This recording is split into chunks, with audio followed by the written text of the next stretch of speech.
네, 사우스베이 장로교 여러분들 평안하십니까? 오늘은 4월 20일 화요일입니다. 주일 지나서 여러분들 어떻게 지내시는지 아무튼 하루하루 보람있고 즐겁고 행복한 날들이 이어지기를 바랍니다. 오늘은 지난 시간에 이어서 계속해서 하나님의 나라 이야기 19번째 시간을 여러분들과 함께 갖기를 원합니다. 자, 예수님께서 하나님의 나라를 선포하시고 또 설명하시고 또 우리가 제일 잘 아는 그 예수님의 비유 있죠. 예수님의 비유 10가지가 있는데 그 중에 대부분 다 하나님의 나라에 대해서 비유를 하셨어요. 비유라고 하는 것은 쉽게 풀어주기 위해서 쉽게 이야기해 주기 위해서 하시는 그러한 말씀입니다. 그런데 예나 지금이나 많은 사람들이 예수님의 말씀을 굉장히 힘들게 받아들입니다. 그래서 하나님의 나라, 그러니까 저 하늘 위에 있는 혹은 우리가 죽어서 가는 그 하나님의 나라하고 자꾸 이렇게 혼돈을 하기 때문에 더 하나님의 나라를 이해하기 어려운 그러한 일들이 생깁니다. 그래서 예수님이 하나님의 나라를 설명하셨을 때에 그 예수님의 말씀을 직접 들었던 그 예수님의 군중들, 예수님의 민중들은 어떤 생각들을 가지고 있었을까라는 거에 대해서 지난 시간에 계속 말씀을 드렸습니다. 먼저는 하나님만이라고 하는 그 출애굽 이후에 그 유대인들이 그야말로 국시와 같이 가지고 있었던 그러한 그 신앙, 그러한 생각, 그런 그 생각이 있었고, 그것은 이제 예언자들에게로 이렇게 전승이 되어서 예언자 정신이 되었죠. 그 예언자 정신이 나중에 예수님에게까지 이렇게 면면이 흘러내려왔다라는 말씀. 두 번째는 해방을 받은 이후에 지파 공동체 12지파를 만들어서 얼마 안 있어서 이제 다시금 왕정을 택하게 되죠. 그래서 다윗 왕조가 생겨났는데 이 다윗 왕조가 생겨난 그 이후에 다윗 왕조의 강화를 위해서 또 이 다윗 왕조가 어떤 그 신적인 그런 권위를 가졌다라는 것을 강조하기 위해서 다윗 왕조 이데올로기가 생겨났다라고 말씀을 드렸어요. 그리고 또 한 가지 대표적으로 또 생각할 수 있는 것은 그 이후에 왕조가 이제 다시 남북으로 갈리고 약화되고 또 바벨론 포로로 잡혀가고 하는 그러한 그 어려운 시기를 만났을 때에 또 억압적인 포로민이라고 하는 그 억압적인 상황에 처해졌을 때에 묵시적인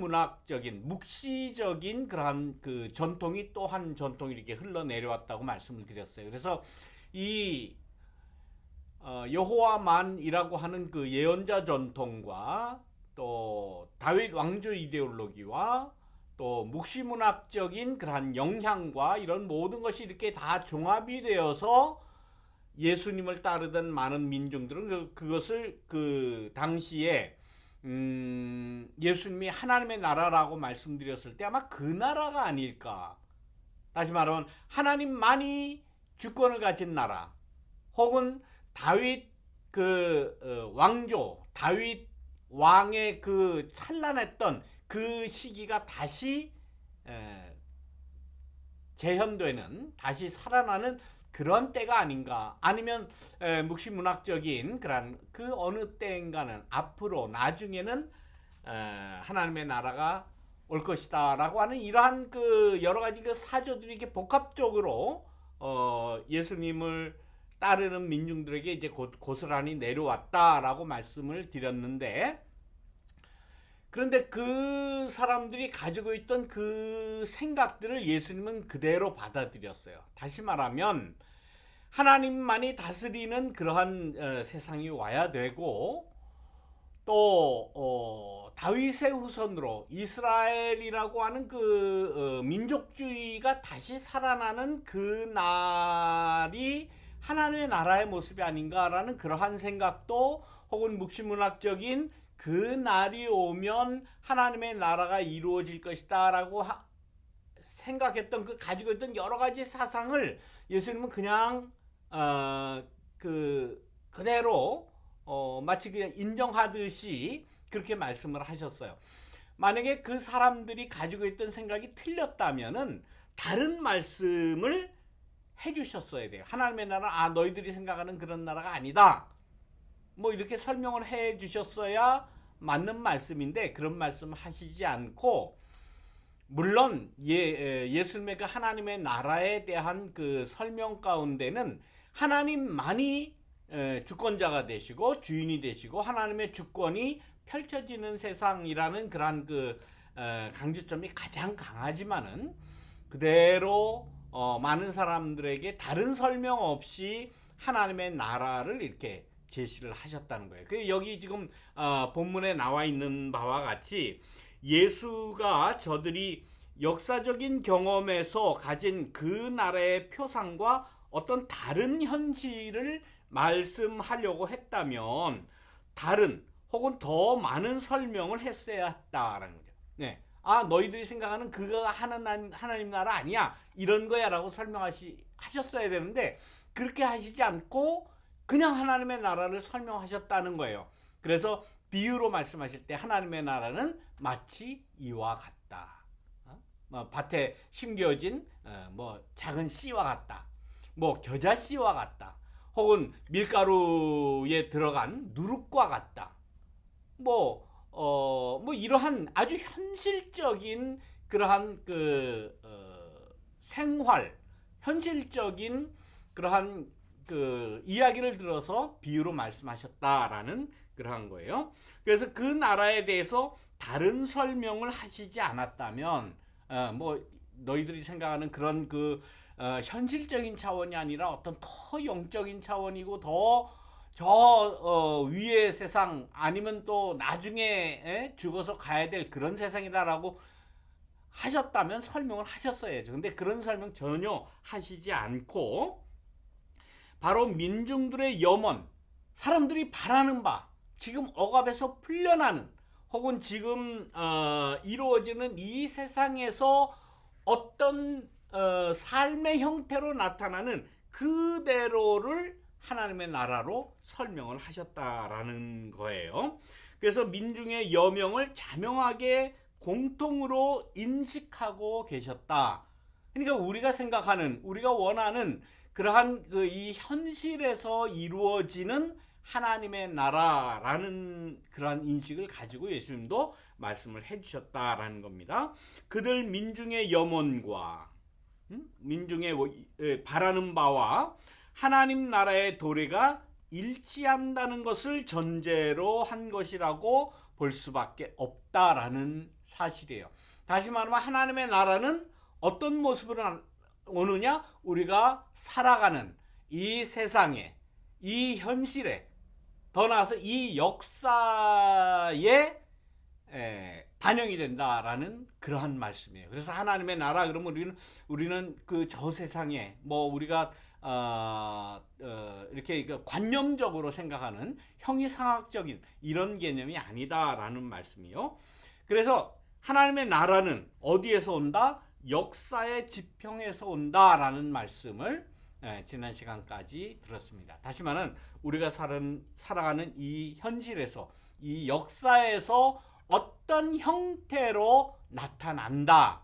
그 형태가 나타나기 위해서 우리는 노력을 하고 헌신을 하고 투신을 해야 된다라는 그러한 그 말씀을 하신 겁니다. 그래서 예수님은 하나님의 주권만이 only 야훼, 하나님의 주권만이 인정되는 현실로서의 하나님의 나라가 다가왔다라고 말씀을 하셨다는 겁니다.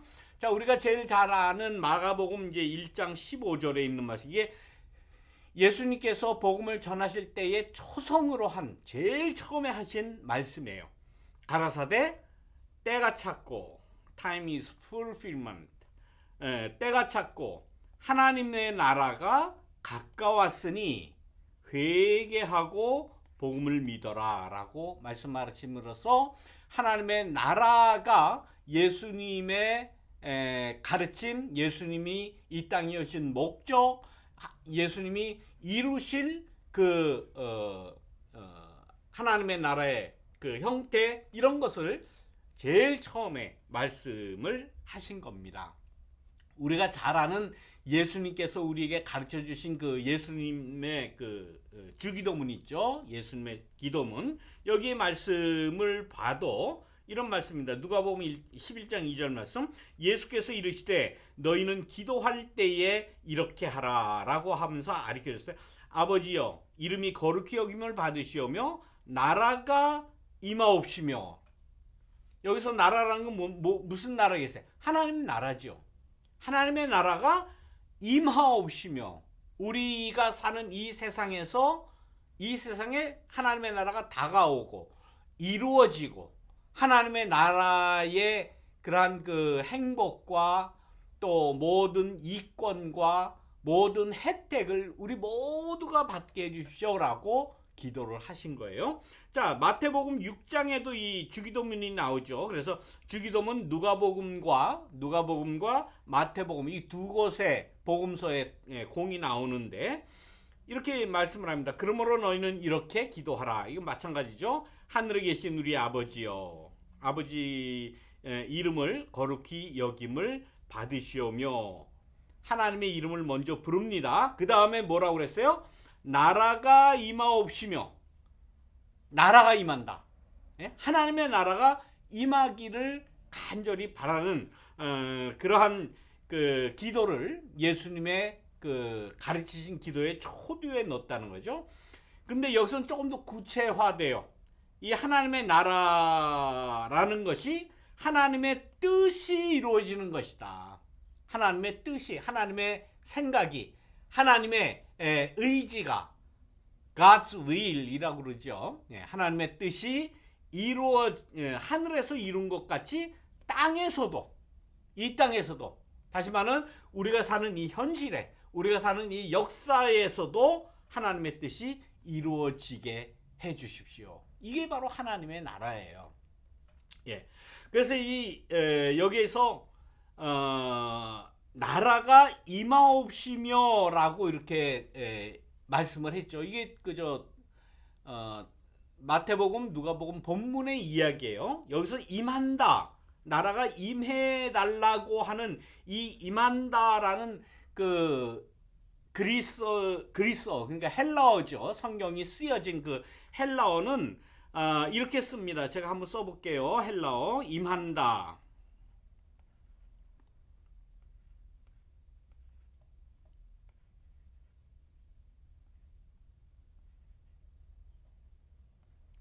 에럭소마이라고 이렇게 그 발음을 합니다. 에럭소마이.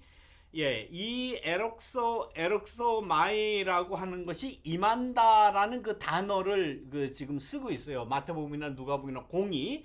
근데 이 에럭소마이라는 이 단어의 뜻은 come, 온다, 임한다라는 그러한 말이에요. 그러니까 하나님의 나라는 우리가 나중에 죽어서 가는 그 개념이 아니라 뭡니까? 오는 거예요. 우리가 사는 이 현실에 다가오는 거예요. 하나님의 나라가.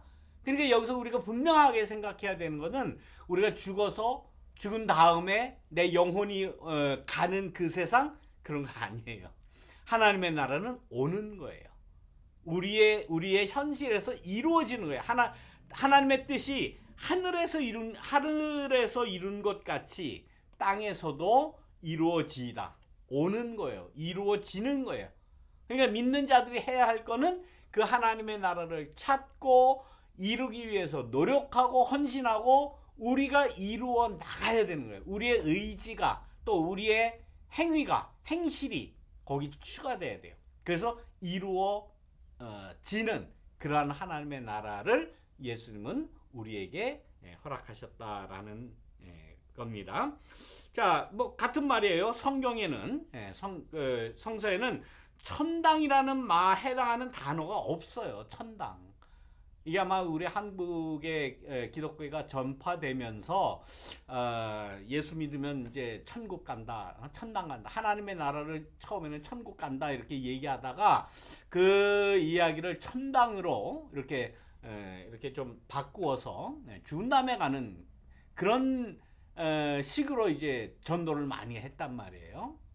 그러니까 뭐 선교 초기에 한국 그 개신교 선교 초기에 무지했던 많은 그 신자들이 이제 그렇게 생각을 한 거죠. 아, 우리 지금 이 땅에서는 이렇게 지지리 못 살고 먹을 거 없고 힘들고 이렇게 하지만은 죽은 다음에는 우리가 좀 좋은 저세상으로 갈 것이다.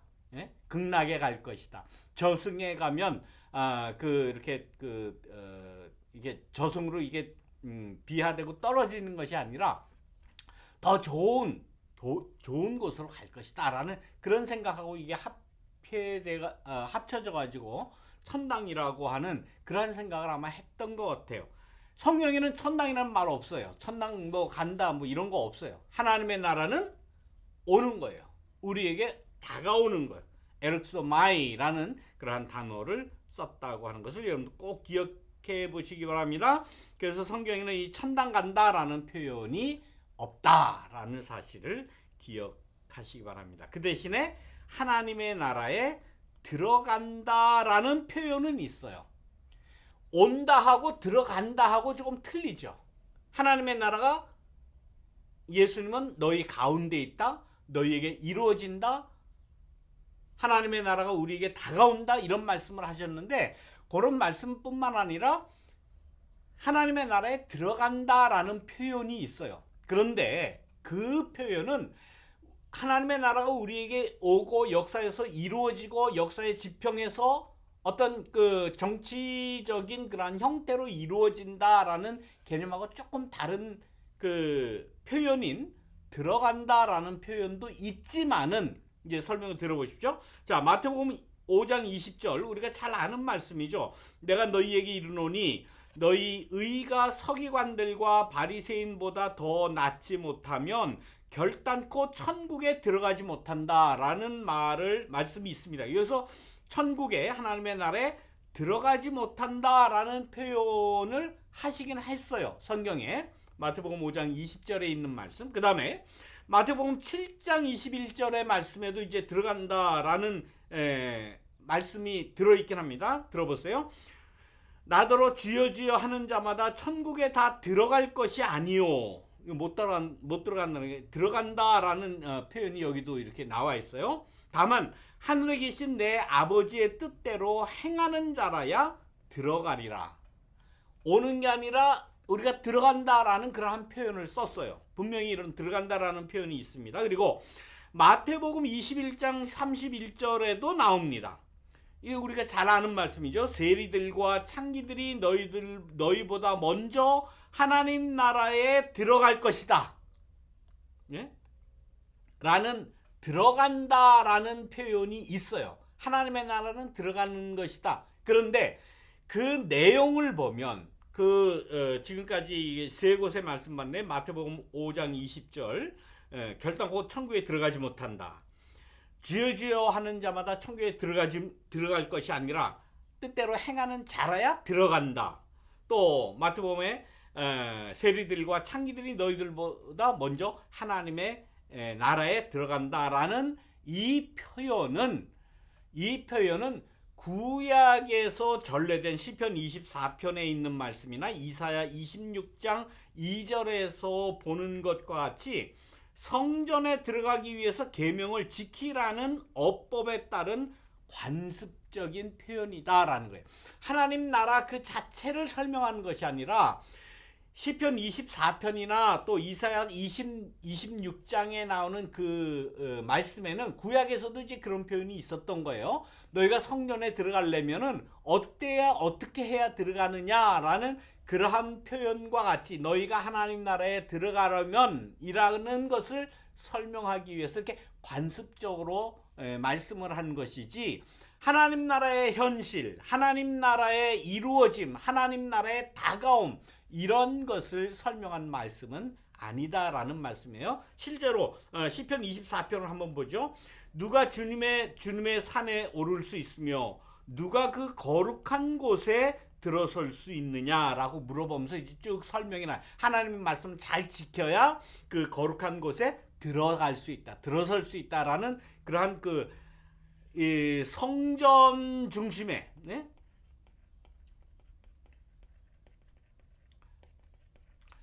성전 중심의 신앙이 구약 시대에 있었어요. 물론 솔로몬이 성전을 짓고 거기에서 이제 하나님 앞에 이제 제사 드리고 예배 드리는 그러한 그 유대교의 관습에 따라서 이런 것인데 그것이 거룩한 곳으로 여겨졌었잖아요. 그러면서 이 시편 24편에 그 거룩한 성전에 들어가려면 어떻게 해야 되느냐라는 말씀을 하면서 그 성전에 들어간다라는 표현을 썼고, 이러한 그 표현의 관습적인 표현으로서 아까 마태복음에 주여 주여 하는 자마다 천국에 들어갈 것이 아니다. 세리와 창기가 너희들보다 먼저 하나님 나라에 들어간다. 그렇게 표현한 거예요. 어떻게 그 하나님 나라의 사람이 될 수 있느냐. 그러니까 우리가 어떤 그 신앙적인 신앙 윤리적인 것을 잘 지켜야 된다는 그런 표현으로 들어간다라는 표현을 했지, 하나님 나라의 현실은 그와 다르다는 말씀입니다. 자, 이사야서 26장 2절에 있는 말씀, 성문들을 열어라, 믿음을 지키는 의로운 나라가 들어가게 하여라 라는 이 말씀에도 이제 그 성전들을 열어라, 성전 중심 신앙으로 이제 그 성전의 거룩함 이것을 설명하기 위해서 이제 들어간다라는 표현을 했지,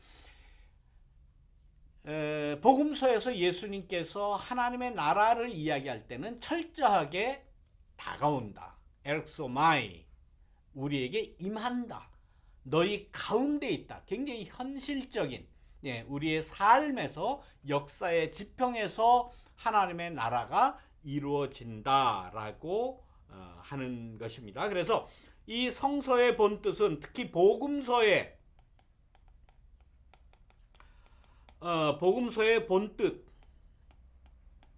뜻은 하나님 나라가 오는 것이다. 철저하게 하나님의 나라는 우리에게 오는 것이다, 임하는 것이다, 에르크소마이. 여러분들 꼭 기억해 주시기를 바랍니다.